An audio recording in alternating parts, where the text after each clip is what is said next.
ئێستا لە گلایەک مەسێجیان نردوو بۆمان کە دۆستەکانم بۆ منیان نرد لە موردی مهرەجان و فستیواڵەکان قساکەن. ئیشی من فستیواڵ نییە، هیچ نەسیحەتێکیش ناتوانم بکەم. تۆ فقط لە گوگڵ بنووسە 50 دانە فستیواڵ، 100 دانە فستیواڵی مهمی دنیای ئوروپایی، 100 دانە فستیواڵی مهمی ئاسیایی، 100 دانە فستیواڵی ئەمریکایی. ئەمانە پاکە بۆ شۆرت فیلم بنووسە 100 فستیواڵی شۆرت فیلم هەمووی دێت بڕۆ ناوی. ئەمە هەڵەگەڕێتەوە بە زبانی ئینگلیسی، زبانی ئینگلیسیت باش بێ هەمووی ئەمانە توانی پاکەی. لە گامی ئەوڵ ئەمانە کە ئێستا لە مۆردی فستیواڵ و کەسانی کە ئێستا 15 فیلمیان دروست کردووە، ئەحساسەکەم فیلمەکان مهمە کە ببینن بۆ فستیواڵ بینن. زبانی ئینگلیسیەکە دەبێ باش بێ، چۆن پوڵە توانی پاکەی، زبانی ئینگلیسیەکە دەبێ باش بێ. لە گوگڵ بنووسە بنیادهای ماڵی کە بە فیلمهای کورد حمایەتەکە، بنیادی ماڵی کە بە نەقاشەکان کومەکەکە، بنیادهای ماڵی کە بە چیرۆک نووسەکان کومەکەکە پڕە. بە تایبەت بۆ ئەمێ کورد کە ساحەبی حکوومەت و ئەمانەنین زۆرتر شانسمان هەیە، بە تایبەت بۆ خاتوونەکان و ژنەکان شانس زۆرترە. زبانی ئینگلیسی، زبانی ئینگلیسی، زبانی ئینگلیسی بەمەوە دەستی پێ بکەن. بۆ نووسیانە کە ئێمە چۆن مەسەن لە تارانی یا لە ئەستانبولین یا لە نازام دەمشقین یا لە نیویۆرکین چیرۆکای کوردیشتە بنووسین. ئەڵم منیش ئەڵم ئەکرێت. من زۆربەی کاتەکانم لە نیویۆرکم، لە بەرلینم، لە لەندەنم، ئەستانبولێ گەڕۆم، دوبێ گەڕۆم، جسمم لەوێ، بەس ڕۆحم هەمیشە لە لای شوێنەکەمە، ئەو مەکانەیە کە لەوێ بەدای کاتوم، لەوێ گەورە بووم کوردستان، لەوێ هەروە ڕۆحم بە موزیک، بە کتێب، بە نەقاشی ڕۆحم پەروازێم لەوێ. مەترسن لە شتێک کە ئاتانەوە بیڵن، مەترسن لە کارهای کەیکەن، مەترسن دیگەران پێتان بڵن بۆ واکەی، بۆ فیلم بە زبانی فارسی دروستکە، بۆ فیلم بە زبانی تورکی، ئیشی خۆت بکە. مهم ئەوەیە کە تۆ چەنە لەگەڵ خۆت سادق بی، چەنە لەگەڵ خۆت پاک بی، ئەو جۆرە بە کەعبە ببی، ئەو جۆرەش فیلم دروستکە. گوێچکەمەیە من غەڵەتمەکە گوێچکەمەدا تۆزێ نیگەرانە بوو. مەسەن مەجەلەی فیلم دژی فیلمی مەستێسپا نووسی بووی کاتێ بۆ مەستی وڵاغەکان. وەختە من نابووم 27 ساڵم بوو، ناڕەحەت دەبووم. ئیسە نابێت بەم شتانە ناڕەحەت بێ. ئەگەر بگەڕێمەوە سەرە دەرزیەک نابێ خەفەت بم بخۆم. ماتلی کەس مەبن زۆر وەک من لە باشترین کاتەکانم ماندوو بووم لە کوردستان. باشترین کاتەکانم 5 ساڵ بوو کە لە هەولێر لە ماڵێکی ئیجارەی لە ناو شوقەی زەکەریا ماگی 300-400 دلار مەدا. هەم دەفتەرم بوو لەوێ، هەم ئافیز. ماڵێک کە خۆزگە قەت ناندا بم من بیام تا لەوێ دانیشە کامانەدا ماڵەکەشان وەرگردەوە لێمان. من لەوێ مام 20 ساڵ کە لەوێ بووم، 10 ساڵێک حدودەن لە ناو ناسیتیا بووم، 1 متر عەرز لە عمرمان نەبوو. لەوێ بووم ئەم ئاخرانە 5 ساڵ 4-5 ساڵ چیرۆکێکم بوو لەسەر بۆکسەرێکی کورد، ئاغای نەچوانی بارزانیم دی قوڵی دامێ دانیشە بۆت دەکەم، دانیشتم تا لە سکەوە مرد مناڵەکەم. یعنی گەورەترین زەربەم ئەو کاتانە خوا، جوانترین ئەنەرژیەکانم ئەو کاتانە چوو. بۆ من منووسم بۆ فیلم دروست ناکەی. تۆ گەتوانی فیلم دروستکەی بێ هیچ ئەتوانی ساختمانی دروستکەی بێ سەرمایە. منووسن هەروە نەزەرمێن، هەروە قسە فڕێمێن کاکە. بەم بۆنە و کورد بە هیچ نابێ، هەر زوو قسەیەک فڕێم. فیلمێکی زۆر چکۆلە تۆ دروستکەی وەک فیلمسازێکی وەک من بتوانێت لە دنیا بگەڕێ، مهرەجان بگەڕێ، وا بکە تۆ کەم لە دەرەوە 2-3 میلیۆن دلارت پێویستە. لە کوردستانێک کە ئێستا گرانترە لە ئەستانبول، گرانترە لە بەرلین، تۆ کەم 1-2 میلیۆن دلار پێویستە فیلمێکی زۆر چکۆلە دروستکەی و دروستی شێکەی بە 500-600 هزار دلار لەوێ حیا دەبن. تەلەڤیزیۆنێکی دوا کۆتوی فاسد کە خۆیان و دزەکان پیشانەوە، مەسەلەن دێن لە تەلەڤیزیۆنێکی وێرانێک تۆدن تەخریبەکان کە خۆیان لە پشتی من و تۆ پیشارنەوە بەداخەوە. ئەو وڵاتەکەمە، ئەو کوردستانێکە کە ناتوانانی قەت سەری پیا بکەی. فیلمی کوردی لەکوێ دروستکەم؟ من و تۆ ئێستا لەوێ لە هێلانەکە دانیشە بەخاتیۆ جەلەسێ پێشکردن مەڕۆ بۆ دنیا. ئەو قیانوز ئەو ماسی ناگیرێ. من ناتوانم لە دەرەوە ماسی کوردی بگرم، بەداخەوە ناتوانم. لەم ئاخرانە دوای 6-8 ساڵ بێکاری کەسێکم دی کە توانی بودجێکم بۆ پاکە کە فیلم دروستکەم لەسەر کورد بە زبانێکی تر. ناتوانم بڕۆم بۆ کوردستان فیلم دروستکەم. لەوێ تهدید کراوم بە کوشتن. ئەو کوردستان بژی کوردستانەکەتە لەناو ماڵەکەتا لە دەوروبەرەکە دانیشە لە بێدەنگیە کاری خۆتکە خۆت ڕئیس حکوومەتی خۆتی خۆت ڕەهبەرێکی خۆتی یەک کەس تەلەفۆنت بۆ ناکە یەک کەسەکە بۆ منیان کرد بۆ تۆژەکان حتمەن 20 ساڵ من لە کوردستان هاتوو چووەکەم لە هەولێر ئەم کرد 4 ساڵێک هاتوومەتە دەرکو ناتوان بگەڕێمەوە نە ئێران نەتوانم بگەڕێمەوە نە ئێران نە سووریا تورکیا هەندێک جارێک ئەڕۆم لەوێ تەنها جێگەیەکە کە نەفەسێکی کوردی چواردانە کورد دەبینم و بتوانم لەوێ هەندێک جار دووبارە بە زبانی ئەوێ بە زبانی کوردی تۆزە فیلم لەسەر کوردەکان دروستکەم من ئەو 20 ساڵەکە لە هەولێر بووم میتر ئەرزم نەبوو میتر ئەرزیان نەدامێ ماشینێکیان دامێ ماشینەکەم بۆ فیلمەکەم فرۆش لە ڕێی سامی ئەرگۆشیەوە ئەو 20 ساڵە کاک عەباسی غەزاڵی دۆستی خۆشەویستی من کە هاو یارمەتیدەری کاک نەچیروان بوو ئەزانێ سامی ئەرگۆشی ئەزانێت هەمویان ئەزانن لە 20 ساڵ بۆ 5-6 فیلمی من و 2-3 فیلمی ئەمو ئەو زیاتر لە 1,200,000 دلار بێمە کومەک نەکراوە نەکرا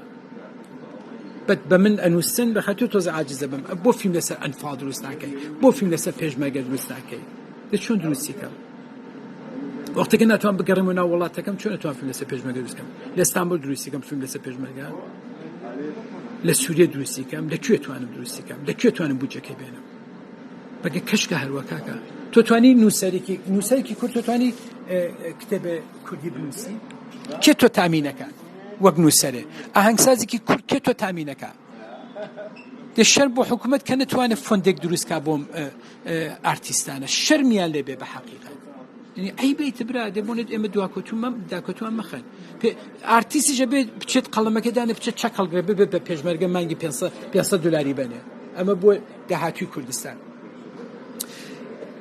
جسمتان لە شوێنێک کە لە ناوین وە خۆشحاڵین وەک من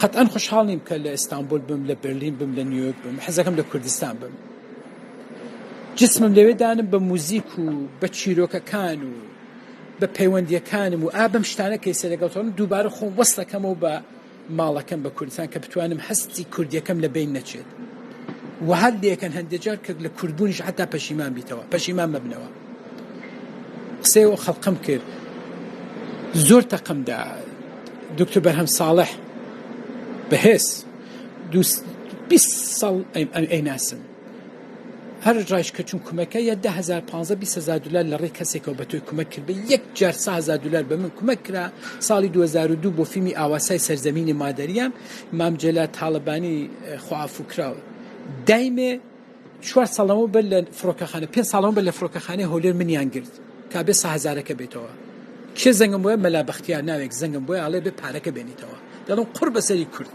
قڕ بەسەری کورد بۆ ڕەفتارە پیسەی کە تۆ لە ناو فڕۆکەخانە بگرن بە خاتی و 100,000 دلار بە تۆ کومەکرا بە فیلمەکە ئەمە کوردە ئەمە کێشەی کوردە بەس خۆتان ئازارمێن مەجبورین فیلمسازی کورد بن بە زبانی کوردی فیلم دروستکە نه بە زبانی ئینگلیسی دروستکە بە زبانی ئەفریقایی دروستکە بە زبانی تورکی دروستکە بە زبانی عەرەبی دروستکە تۆ ئەدەی چیرۆکی کورد بگەڕێنیتەوە خۆ ملەتەکەیشت تماشای ناکە من نەبینەڵێ ئاکاک با من دەنگ زۆر خۆشە تێکا کە من گۆرانی خۆی نیم ئەتا تماشای ناکە چییە ئەکسی مامم دانە وەڵام مردووە ئەڵێ کاکە پیرۆز بێت ئەکسی دایکم دانە وەڵام دایکم گیراوە ئاغا چاو ڕۆشن دایکە دیوە کاکە دوو کەلیمە بخوێنەوە لەناو ئینتە تۆزە ریسەرچکە کاکی کوردی من خوشکی من برای من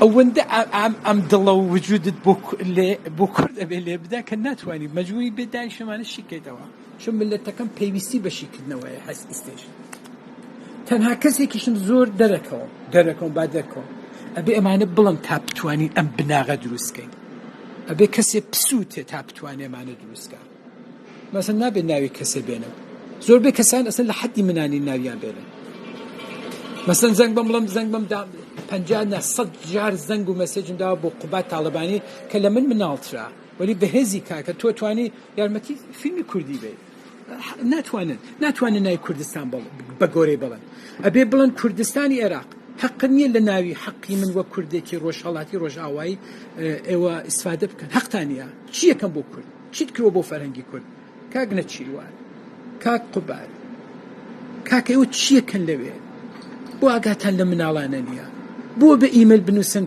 ئێوە خودکوشی بکە و مناڵانە بە خاتی بودجێ فیلمێکیانێ بە خودکوشیکەم 5,000 دلار چەنە پوڵ مفت خەرج دەکرێت لەوێ چەنە بیزنسمەن هەیە لەوێ کە فاسدن و ناتوانێت یەخیان بگرن کە بتوانن کومەکەن.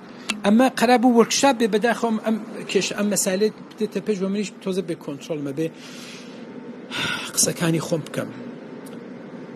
ڕۆحت بە سینەما بە موزیک بە کتێب پەروازی بە بڕۆ دنیایەکی تر.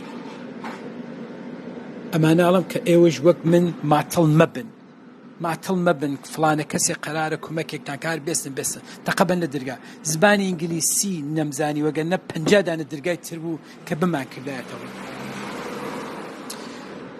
شعر بخوێنە شعر ئەبێن نگاهێکت ئارامەکە تووڕێکانت کەمەکاتەوە خەشمێکە لە ناوتای کەمەکات. ئیستۆیسش من ساکۆلۆژیەچم ئەبێ ئەو برینانە بەبێت تۆزێک هێمنی کەمەوە وەگەنا ناتوانە فیلم دروستکەم. ئێوە و کارە مەکەن. قەت خۆشیم نەدی لە فیلم دروستکردنمە بە وەڵڵاه قەت خۆشیم نەدی لە فیلم دروستکردنمە. هەمیشە ئازارێ بوو لەگەڵم لە سانسۆری جمهوری ئیسلامی ئێرانی فاسد بگرا لە ئێش و ئازارەکانی ماتڵبوونی حکوومەتی هەرێم بگرا هەر ماتڵ هەر تەلەفۆنکە هەر سوک بە هەر چکۆلە دەکەن ئێوەم کارە مەکەن بە زبان وەرنەدەر بە زبانی ئینگلیسی وەرنەدەر زبانی ئینگلیسی هێزدایەتێ فقط گیرمێ بە سینەما نەقاشی بکە عکاسی بکە شێر بڵێ مەطلب بنووسە ڕەخنە بکە لە سۆسایەتی لە تەربیە لە ڕۆشنبیری.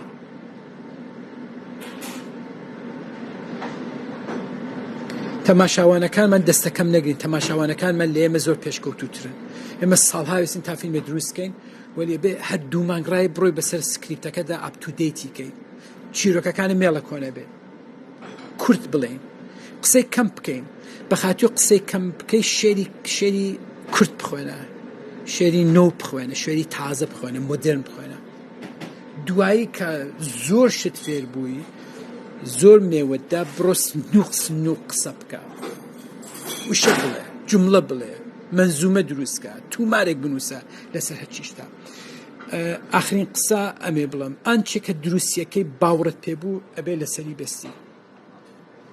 کەس حەقی نییە بە تۆ بڵێ کە بۆ مەسەڵەن لە فیلمی مەستی ئەسپەکان کە دروستم کرد زۆربەی شب هەڕۆشن بیرەکان مامۆستا تەئاترەکان گەورەکانی مامۆستا نەقاشەکان هەمووی جوێنیانەدا کە من ئەتلاعاتیم زبانی کوردی فیلمم دروست کرد. ئەوختە مناڵ بووم 27 ساڵم بوو ئازارمەدی و من کاری خۆم کردایە پێمەڵم بۆ فیلم لەسەر ئێش و ئازاری کوردی دروستەکەی چی دروستکەم ئەگەڕۆم باش دروستەکەم ئەڵێ حکوومەتی ئێران پۆڵی داویتێ کە ئێمە باش نیشان بێ کۆ ئازارەکانمان کۆ ئەنفاڵەکانمان بۆ منووسن کە بۆ فیلم لەسەر ئاگردانی ژنان نانووسی بیکەمەڵم بۆ ژنەکان ماوانیشانەی یعنی هەر ئیشێ بکەیت تۆ بۆ کارەکان هەر قسەیەک هەیە لە پسەتەوە. من ئەمەم کێشا من ئەبێ وەکشەم ئەپسوتم بە تۆ بڵم ئێوە بەمانە نابێ گوێچکە بن من ئەو کاتە گوێچکەمەدا قسەی کاری خۆتان بکەم و بە خەڵقای دەوروبەریشتانە تۆزە ئاقلیان کردنەوە ئەقلیان لە چاویانایە کە ئەنووسن جوێنێن کە بۆ فیلم دروست ناکەی بۆ بێکار دانیشتووی بڕۆ یەخی ئەوە بگرەوە من بانگ ناکە من کرێکارێکم من پێشمەرگەیەکم چەکێکم بەرە کامێرایەکم بەرە تا فیلم دروستکەم. 1/100 بودجەی پێشمەرگە و شەڕ ئەگەر بدرێ بە فەرهەنگ و کولتور و ئەدەبیات و شێعر و سینەما کورد دەچێتەوە سەرا 1/100 ئەو بودجە. ئەوەندە سوالکەریمان کرد بۆ شەڕ و پێشمەرگە و ئەسلحە و شتە تۆزێکی سوالکەریتان بکردایە بۆ فەرهەنگ و هونەر تۆزە سوالکەریکەن تەلەڤیزیۆنێکی باش دروستکەین بۆ ملەتەکەمان. ئێمە ئەبێم کارانە بکەین کە ئیسەین ئەبێ قسە بکەین ئەمانە بیکەین نە تەلەڤیزیۆنی دواکەوتووی ڕووداوی و ڕووخاوی و نیوز دروستکەین. ملت ئێمە بە دایکهاتووی نیوزین ئێمە بە لە نیوز و هەواڵەکان دەرچین ئەبێ بەرنامەی دروست زنجیرەی کوردیمانەوێ لەسەر پەروەردە لەسەر مناڵ ئەمانە بێکارکەین.